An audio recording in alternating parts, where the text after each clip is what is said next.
రంగారెడ్డి జిల్లా కోహెడ వద్ద దేశంలోనే అతిపెద్ద అంతర్జాతీయ సమీకృత పండ్ల మార్కెట్ నిర్మాణానికి సీఎం రేవంత్ రెడ్డి శంకుస్థాపన చేశారు.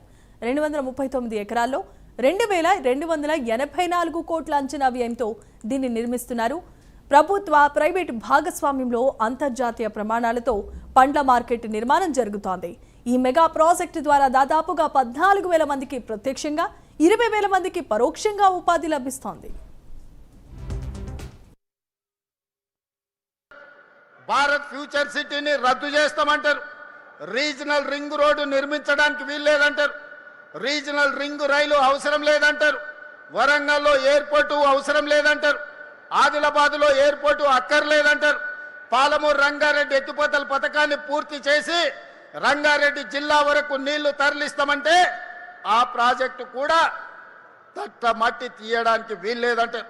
మహారాష్ట్రతో మాట్లాడి తుమ్మిడిఎట్టి దగ్గర గోదావరి జలాలను శ్రీపాద ఎల్లంపల్లికి తీసుకొస్తామంటే అది కూడా నిర్మించడానికి వీలు లేదంటారు. ఇవాళ నేను అడుగుతున్న మిత్రులారా, ఆ 10 ఏళ్ళు మనం కొట్లానం. ఫ్రూట్ మార్కెట్ కట్టమని, పరిశ్రమలో కాలుష్యాన్ని వెదజల్లే వాటిని తరలించమని, రీజనల్ రింగ్ రోడ్ కావాలని, వరంగల్ ఎయిర్పోర్ట్ కావాలని, ఆదిలాబాద్ ఎయిర్పోర్ట్ కావాలని అభివృద్ధి చేయమని ఆనాడు మనం రోడ్డు ఎక్కితే, ఈనాడు ఈ అష్ట దరిద్రులు మనం ఏ అభివృద్ధి చేస్తామన్నా అడ్డుకుంటామని రోడ్ల మీదకి వచ్చి ధర్నాలు రాస్తా రోకోలు చేస్తున్నారు. మీరు ఆలోచన చేయండి. ఇట్లనే అభివృద్ధి నిరోధకులుగా మారితే ఈనాడు ప్రతిపక్ష హోదా ఉన్నది. రేపు రాబోయే రోజుల్లో ప్రతిపక్ష హోదా కాదు కదా, కారు ఎక్కడానికి కాదు, కారును దొబ్బడానికి కూడా మనిషి దొరకడు. అనుం జడి మీరు అక్కడెక్కడనో కార్ఖానాలో పోయి కారును టైర్లు లేని కార్లు మనం చూస్తాం. మనం అఫ్జల్గంజ్ ఏరియాలో పోతే అంబాసిడర్ కార్లు ఉంటాయి, దాంట్లో టైర్లు ఉండవు, రాళ్ళు పెట్టి కారు నిలబెట్టి ఉంటుంది.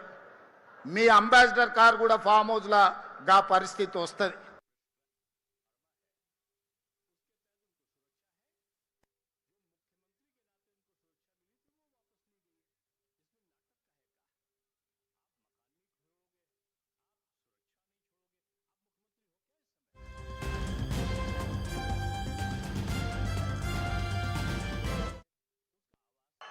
కాంగ్రెస్ పార్టీ అధికారంలో ఉంటుంది, అభివృద్ధి చేయడమే కాదు సంక్షేమ పథకాలను అమలు చేసి, ఆనాడు రేషన్ కార్డు ఇయ్యే ముఖం లేదు మీకు.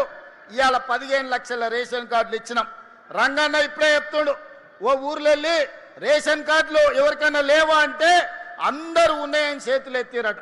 ఇవాళ రాష్ట్రంలో రేషన్ కార్డు లేనోడే లేడు. ఎవరున్నా రేషన్ కార్డులు ఇచ్చినాం. 3,28,00,000 తెలంగాణ బిడ్డలకు సన్న బియ్యం 6 కిలోల లెక్కన ఇవాళ తెలంగాణ ప్రజలకు ఇచ్చినాం. 200 యూనిట్లు ఉచిత విద్యుత్ ఇంటికి ఇచ్చినాం. 24 గంటలు వ్యవసాయానికి ఉచిత విద్యుత్ ఇచ్చినాం. 4.5 లక్షల ఇందిరమ్మ ఇండ్లు ఇచ్చినాం. మొన్ననే 1,25,000 ఇండ్లు ప్రారంభోత్సవం చేసుకున్నాం. మళ్ళొక్క 2.5 లక్షలు గ్రామీణ ప్రాంతాలలో, ఇంకొక 1,00,000 హైదరాబాదు నగరంలో శ్రీనివాస్ రెడ్డి గారు ప్రకటన చేశారు. అంటే దాదాపుగా 8 లక్షల ఇండ్లు ఇవాళ మనం మంజూరు చేసినాం.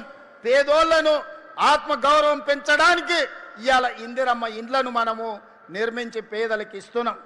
రైతు రుణమాఫీ 20,616 కోట్ల రూపాయలు 25 లక్షల మంది రైతులకు చేసినాం. ఇప్పటి వరకు రైతు భరోసా కింద 27,000 కోట్ల రూపాయలు రైతుల ఖాతాలో వేయడం జరిగింది.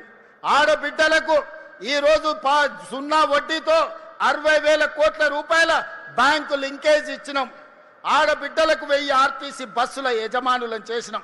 ఆడబిడ్డలకు మహాలక్ష్మి పథకం కింద 10,000 కోట్ల రూపాయలు ఉచిత బస్సు ప్రయాణానికి ఈరోజు ప్రభుత్వం నిధులు చెల్లించింది.